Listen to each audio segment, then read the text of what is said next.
Well, I want to welcome our audience back to Prescriptions for Success. I'm really looking forward to our conversation today with Dr. George Nowacek. Did I get it right? You got it right. That's perfect. First time, Dr. George Nowacek, OBGYN practicing in Chapel Hill, North Carolina. Did I get that part right? Correct. Good. Then I was surprised that I was supplied with accurate information, and I'm really looking forward to the conversation. I'd mentioned to you a little earlier before we got started that the OBGYN people on this show, at least, have been rather rare. So I'm very interested in what you have to say. We don't get out that much, so I can understand. And if you're not at work, you're probably somewhere trying to get a little sleep. So, George, let's begin as we always do at the beginning, and that is talk about how you got into medicine. But first of all, I know you got a lot of your education in Virginia. Is that where you did your growing up?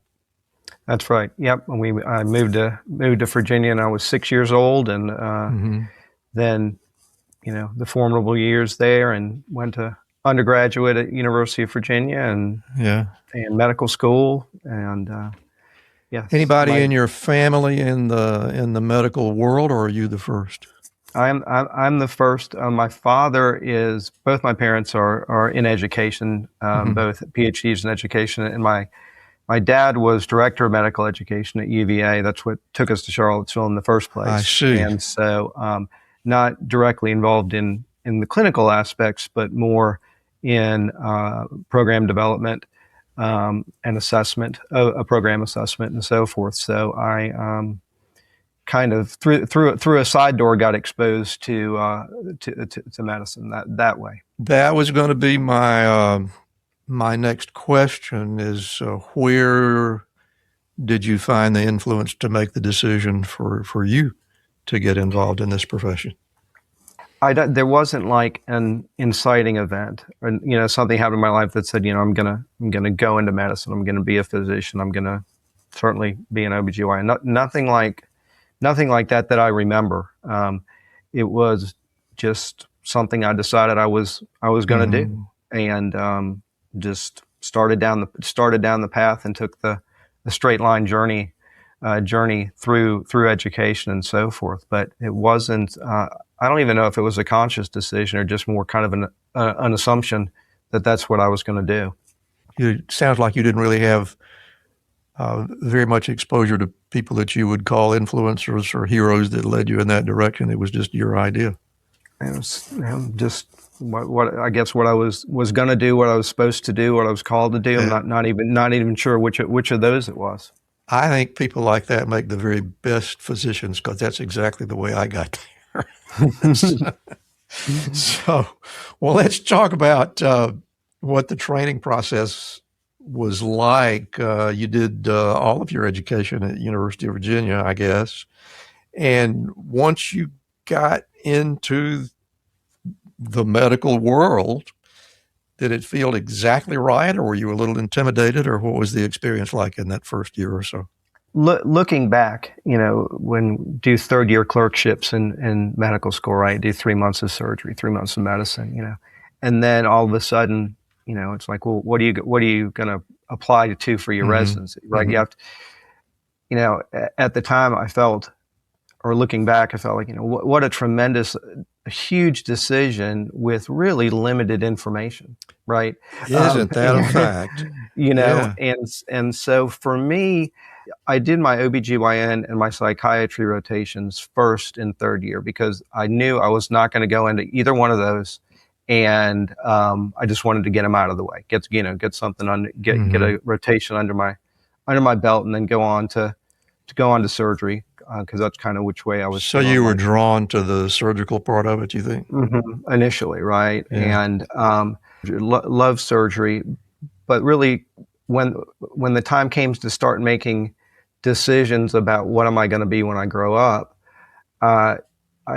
reflection said, really what I liked most about surgery were certain individuals that I met in those rotations, right? I had a great experience at UVA with Department of Otolaryngology, just some wonderful, wonderful people, and was all set to really go into ENT. I also really like transplant surgery, again because of some of the personalities, and actually during part of my fourth year would go out and fly out and do procurements as a third and fourth year Wow. student. It's pretty exciting for a medical student. Yeah, we just didn't at that time didn't have enough fellows to fellows and attendings to do procurements and come back and do the 10, 12, 14-hour surgeries. So Sure. would go out with an attending and help with procurement, and did that for about 6 months, and enjoyed it. But then reflecting back, said, this is great. The adrenaline is wonderful. Flying to Denver at 2:00 in the morning is great. Do I want to be 50 years old and 60-year-old doing that? And the answer was no, right? Right. And for ENT, it was, I really didn't like otology.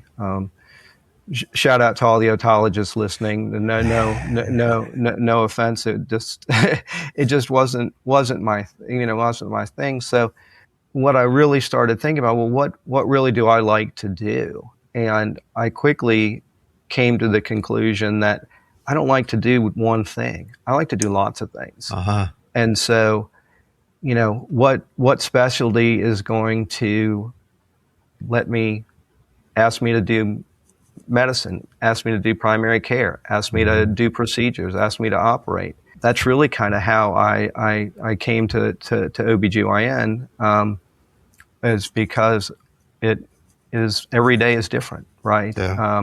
And that part really drew me, and then just became passionate about women's health and so forth. And that's kind of how I made that final decision in terms of residency application and so forth. I understand that implicitly. That is exactly where I was when I decided to go into general surgery, and I just kind of wanted to see it all and be using my hands, and it worked out very well for me, and obviously for you. And once you got into the residency training, did you feel like, man, I am in exactly the right place? Were there ever any doubts? How was the training? Every day there was a doubt. And Oh, really? Yeah. No, I mean, it was the era before duty hours, very old school residence, internship and residency that way. Again, just wonderful learning, wonderful experience, but taxing in every way. And so, lots of nights and days, and, after less than ideal outcomes, just the question of, what am I doing? So I don't think, I don't think unusual amount of kind of questioning in the moment type of stuff, but, never was like, oh, this is perfect, right, for any extended amount of time. Just because in the midst of it, it's survival mode for to get on to the next day and next rotation. I want to ask you about something that continues to be a curiosity for me, and I know there are bound to be a zillion different responses to be had. But I am very curious. You're a bit like I am in that in the beginning, in your training days, you were expected to be available whenever there was a need. And this notion of being protected by limited hours and things of this nature was, I mean, if you'd brought that up, certainly in my era, you would have been laughed out of town. It's different now. People in training do have their work schedule controlled so that there is ostensibly a protection in there to help them avoid exhaustion. And I'm going to have to tell you, I'm not altogether convinced that that's a good thing, but I am very interested to know how you feel about it. Now that I have contact with trainees and so forth, that that comes up a lot in dealing with all the in conversations with all the generations of doctors, right? That I think that training is still very, very difficult, no doubt about it. Mm-hmm. I think having certain guardrails put up has made it more humane in a lot of ways.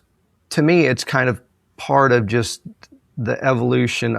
Medicine is evolving in similar ways to society and expectations of work, of life, outside of work, and so forth.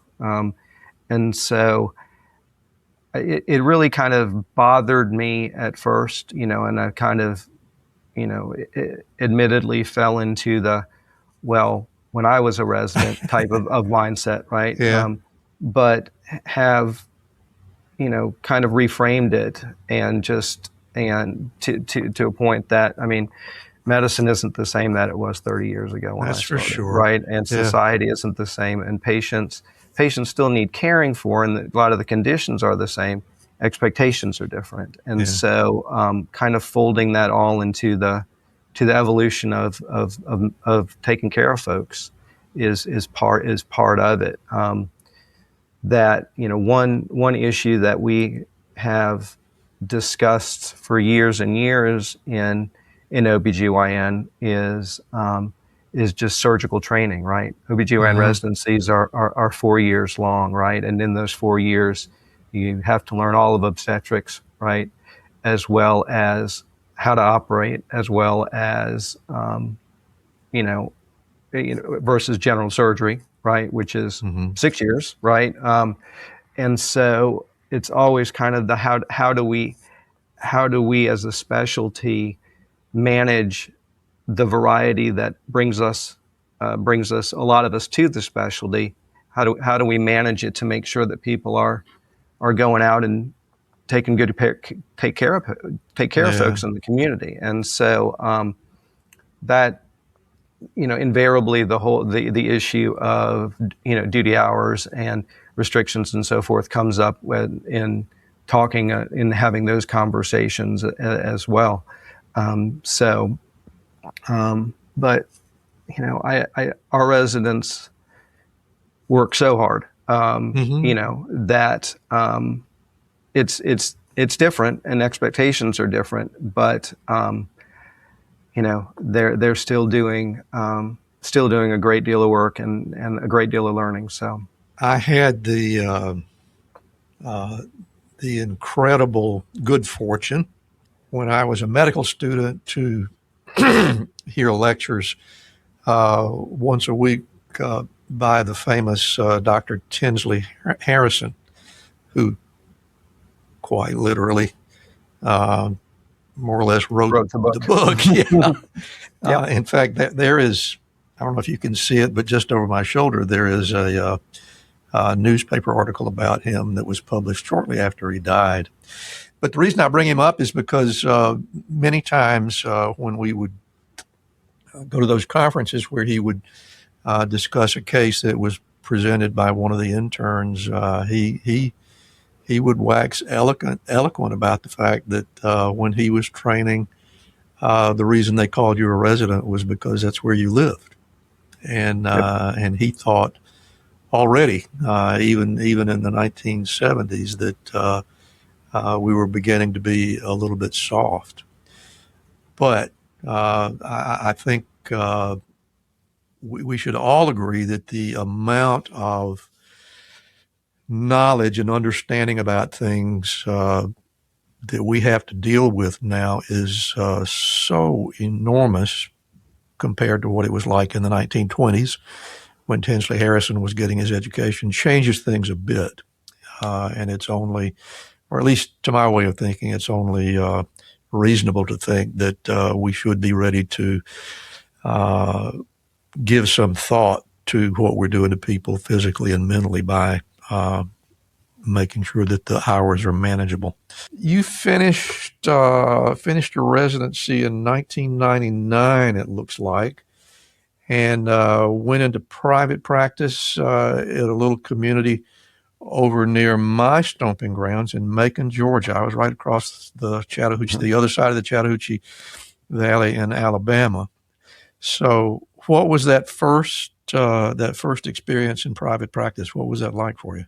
Yeah, I was fortunate in that during my residency, there were a set of twins, identical twins, that were 2 years ahead of me in OBGYN. And their dad, they were from Macon, and their dad was an OBGYN in Macon. And, we were friends during, really close and friends during residency. And so I had the opportunity to join them, to join their practice.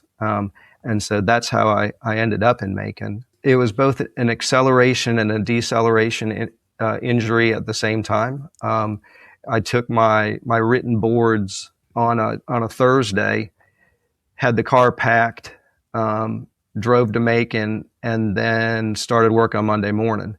And so, but just very, very, obviously a very, very different feel, right? Making Sure. that huge jump from being, a resident, carrying out the wishes of an attending, right? And then being the guy, right? Right.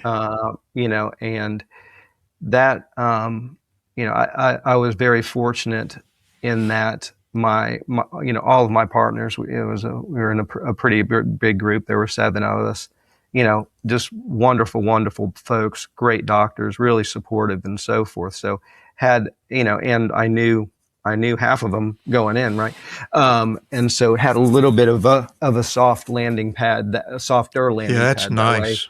But then, it was, being on call, being on the labor deck, there's not 20 other people around. It's me and a few nurses, right? And right. then, so that was kind of the quantum jump, right? That everyone goes through in some form or another, that transition from training to whatever the next step is, right? Whether it's fellowship or whether it's private practice or academics. But that's really probably one of the most important lessons or things that I want to help our chief residents with as they go through their chief year is preparing them for that jump. It's the chasm or the canyon of the jump isn't from skill, it's from belief that you can do it, right? And that the confidence of, I can do this C-section or I can do this hysterectomy, right? And that stepwise, it's in the muscles, right? But it's the heart part of that, or that pit of the stomach, like, oh gracious, right? That people have to get over. And for me, it was a pretty big jump emotionally. Sure. So, and one that I kind of carry through. And I've seen, throughout the years, I see people come out of residency, and a lot of times when people go into private practice, their initial years are very kind of OB heavy, right? That they're coming in, they're doing a lot of OB care, a lot of labor and delivery, and seeing this, seeing surgical skills kind of, the extinction curve on surgical skills and belief kind of drop off faster than the obstetrical side. And so, preparing our next generation for how to handle that, and how to, kind of find their way is a big part of what I think is important for me to pass on. It must have been in some ways a good feeling for you to have been in practice with people that you had known from your training years, would you say? Absolutely. Yeah. Absolutely. I mean, people I trusted that were still amongst the best physicians I've ever worked with, Mm-hmm. and and good people. Yeah. So all of those together was Yeah. great. Good for you. And yet, for some reason, there came a time when you felt like Macon was not the right spot. You want to tell us about the next move? I had a bad obstetrical outcome, as many do, unfortunately, and it was hard. It was very hard, and at a lot of levels. And it was at that point that I decided that doing the OB side, the obstetrical side, wasn't for me anymore. And Wow. so, and so, I made that difficult and trajectory changing decision, Mm-hmm. and was fortunate to find a practice back in Virginia, that was just GYN, was just gynecology and gynecologic surgery, and so uprooted my family, and made that switch. Now, complicate not only the bad outcome, but also this was the era before malpractice caps as well, and the volume of and malpractice premiums were such that, or were so high that I was in sense barely breaking even, delivering babies, to cover cost at that time.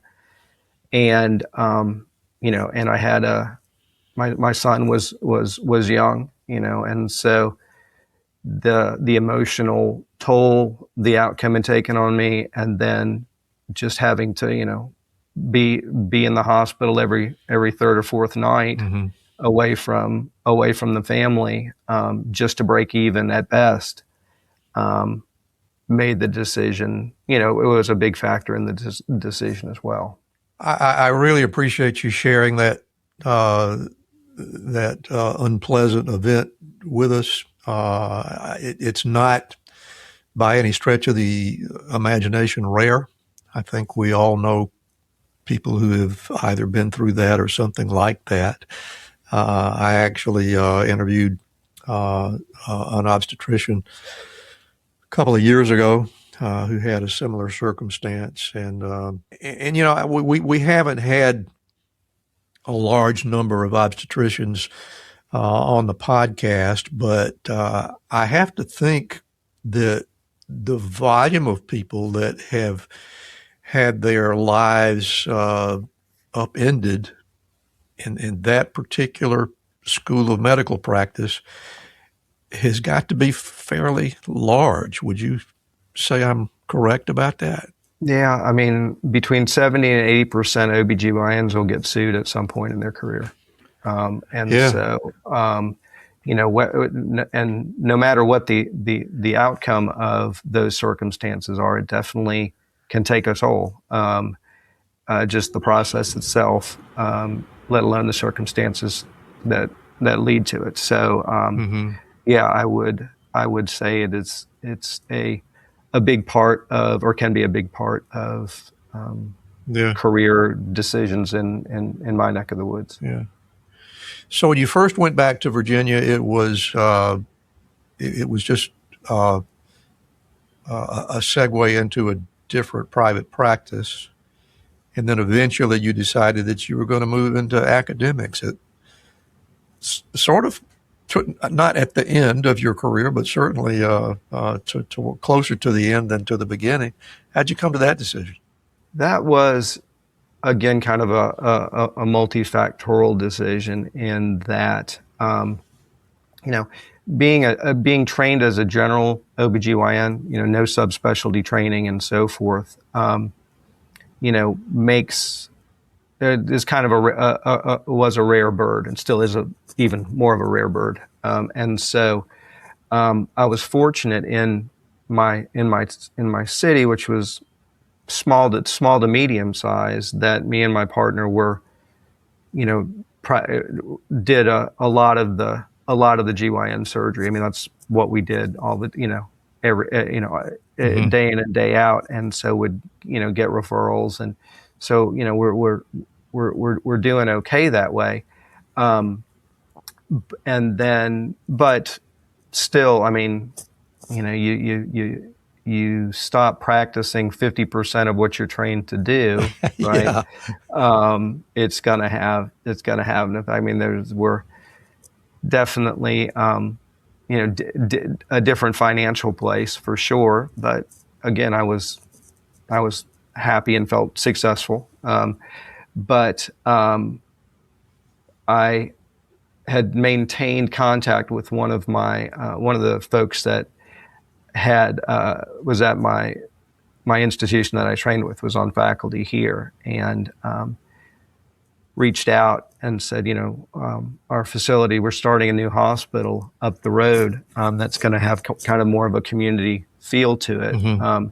And I need somebody with some real world kind of private practice experience to get in and get this place up and running for our department, or for our division, really. Would you be interested? So you were actually recruited into academia. Yeah, I mean, it was very fortuitous that way, and thinking about it,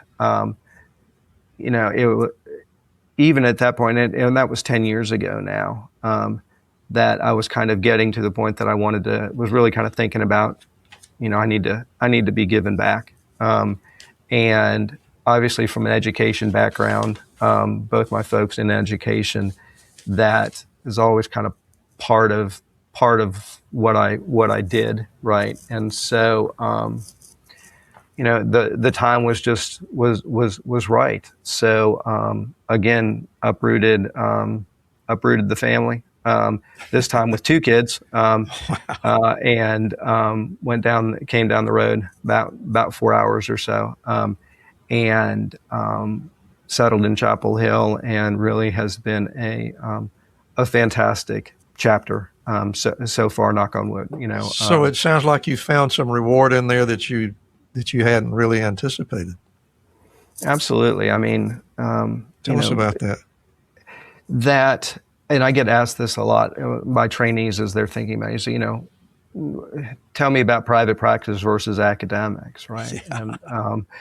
And, I say, there are ups and downs to both sides, right? That in private practice, I had certainly much more autonomy. It was me, one partner, and a nurse, and a nurse practitioner. So, we, in terms of being able to adjust our schedules, just be nimble that way, it was very easy to do, right? You get into a large academic medical center, it can be more kind of turning the Titanic type of to make changes and so forth. That was, that's a big part of it. And then the added responsibility, administrative responsibilities, opportunities, educational opportunities and responsibilities as well. The trade-off is, having more security, right, in terms of just being part of a much bigger, a huger team, having people a lot smarter than me doing the insurance, doing the billing, doing the compliance, all of that type of stuff that is, a huge part of practice, right? Like everything, there's the upsides and downsides, but I can say for me that the change has been very positive and fulfilling in a lot of ways. Kind of going back to my not wanting to do one thing type of personality, right? That in private practice, GYN-only, grinding pretty much the same thing, same types of things every day, which was fulfilling. But then coming to a large institution and then having clinical responsibilities, having educational responsibilities, every day, kind of changes, kind of gets more to that, I got to look at my calendar because I don't know where I'm going to be tomorrow morning, right? Type of stuff. I should think it would be, there would be a significant amount of gratification in just watching the youngsters, if you will, morph into something of real value, and to know that you had a significant part of that, it seems to me, would be quite gratifying. Am I right about that? Absolutely. I mean, just seeing the growth from the interns to their chief year is fantastic. I mean, I don't know how much that's due to me, but it's amazing to see, someone at the beginning of their second year in the OR, and then, then they come back and operate with me as chiefs, and how did we do this? How do we do this? Right? How did this happen? But it does, yeah. And it's a testament to, to the trainees, to our training program, to our faculty, to the fellows, all the people that participate. But it is rewarding, just to see that growth, for sure. Yeah. So, in addition to this remarkable skill as a clinician and a teacher, you have recently, or maybe not so recently, added another bit of skill to your repertoire, and that is personal coaching. You want to tell us how you got involved in that and how it's going? I got first exposed to it because I had never really heard of coaching until we had a grand rounds.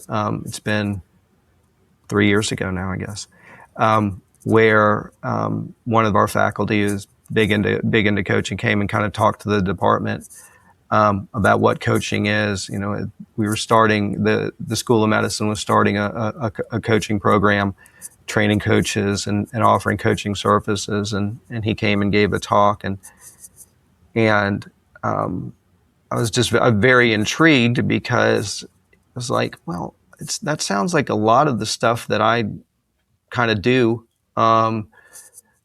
just having people talk to me. And so, just became, just wanted to find out more about it. And, then did, a leader as coach, program through the School of Medicine, through HCI, and, loved it. But just kind of scratched the surface of what coaching is, and then went on and continued my training through HCI, and finished last year, and have just been starting just doing coaching throughout our healthcare system, which is now we've merged our two programs, so that we have 75 coaches that are offering coaching services to 14,000 team members, free of charge, anywhere in the organization. And for me, coaching is as much kind of a continued personal growth and journey, right? That I sometimes I even feel guilty at the end of sessions, because I feel like I've gotten more out of it than maybe the coachee has gotten. And it's something that really sings to my to my energy levels, to my at many levels. So I'm really enjoying it, and hope to, at some point, I just want to continue to become a better coach, and to help people off, and something else I've started doing, which is, I think, very important, is the American College of OBGYN is our national organization, and has started peer support programs, kind of throughout the country. And the college itself has taken on an initiative to kind of really roll out peer support, which is different from coaching, right? And different from mentoring and on all of that. But those Venn diagrams overlap a lot. And, the people that are reaching out for peer support are oftentimes folks that have had bad outcomes. And something that certainly I feel passionate about, and because that wasn't a thing when when I went through that challenging time. So true. Yeah. And so I, as I get more and more into this and more into coaching and stuff, I kind of wonder, well, I kind of play the Gedanken experiment of, well, if I'd had more support or different levels of support. I had certainly had my partners and my family and stuff as I went through it, but still a very isolating experience. And maybe my trajectory would be different career wise. Not that I would want it to be, but just to kind of play that what if game. I don't let it drive me crazy, but it is an interesting thought process. So yeah. Sounds like you've landed in a good spot. Oh, I'm very happy. Well, speaking of good spots, I think we're in a really good spot to move on to the next phase of our show, and that is where I get out of the way and let you speak to the audience on your own, and that's exactly what I'm going to do. So, audience, Dr. George Nowacek is going to share his personal prescriptions for success. Great. Thank you, Randy. 3 prescriptions for success. Number 1 is define what success means for you and revisit the issue. That, we're bombarded with what success means in our society. And people telling us, colleagues telling us, and certainly with social media showing us what successful people look like, can influence us, right? And that I define success as what, kind of more aligns with my values, right? And also, I'm not the same person that I was when I started medical school and residency, right? And my definition of success is very different now, 30 years older, getting married, 2 children, some of the challenging outcomes that we talked about, and so forth. So, for me, I'm in a very different place, and I feel successful in a way that I probably wouldn't recognize 30 years ago. We have a saying in our house. I have a 22-year-old and a freshly 19-year-old that are at that kind of very tumultuous stage of their life. And we have a saying that we have a roof over our heads, clothes on our backs, food on our table, and have people that love us. And everything else is just a bonus. So that for me is success now. Number 1. So I define what success means to me and revisit that. Number 2 is to cultivate relationships. That I have over the years created a team and been a part of teams to support and help people find their potential. We have the family we're born with, the family we make, the family we choose. We have colleagues, we have communities, and then some of us have third-party support teams, whether it's clergy, coaches, therapists, people that we are, that we're bringing in to help us, keep us in check, to challenge us, to help us grow. And a part of that is to be a part of other people's teams as well. And that's number 2, to cultivate those relationships and help them grow and hold on to them. And the third, my third prescription is find what charges the battery and prioritize it. That I have many things which pull my energy every day, whether it's work, whether it's parenting, whether it's just life in general, in addition to doctoring. And I know that when my energy levels get too low, that I'm not showing up in the way that I want to in any of those facets. And I don't feel successful in that regard. So, that for me, over the years, I've discovered, through trial and error, that exercise and music are the things that, to use the cell phone analogy, right, that plug in and make that little bar go from red to green. And that I prioritize these activities every day. And I know when I'm the most run down and exhausted that I need those things to get me out of the red into the green, And so every day I will engage in some of those activities, or both of those activities to some degree now. Some days my exercise is less vigorous than others, shall we say, but I prioritize it, even if it means that, the emails, the charts, they have to wait an hour or two, right? The other saying we have in our house is that,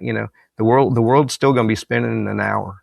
And so, making myself a priority, through exercising, through listening, through creating music is what are the things that I need to really, in addition to eating right, sleeping, all of those physiologic things, but the emotional and spiritual things I need to keep me in the green and to show up as my best self and to be the most successful, not only to me, but to the people that need me. And those are my prescriptions for success. George, there is a tremendous amount of wisdom in all that, and I'm so grateful that you have taken the time to share with us. It's just really some powerful stuff that you gave us there, and it truly means a lot to you. It comes through, and I think it's going to mean a lot to our listeners as well. Before we go, I want to give you an opportunity to share with our audience anything you like, whether it be email addresses, where to find your blog, contact information you'd like to share, books that you're writing or have written or going to write, if you'll go ahead and give us that right now. I'm in the infancy of my marketing and my business. So, and not at this point working on any books. I'm still a full-time clinician and a full-time dad and a learning coach. So, but shout out to a great group that I'm fortunate to start affiliating with, and my MD coaches, of course, and looking forward to our journey together.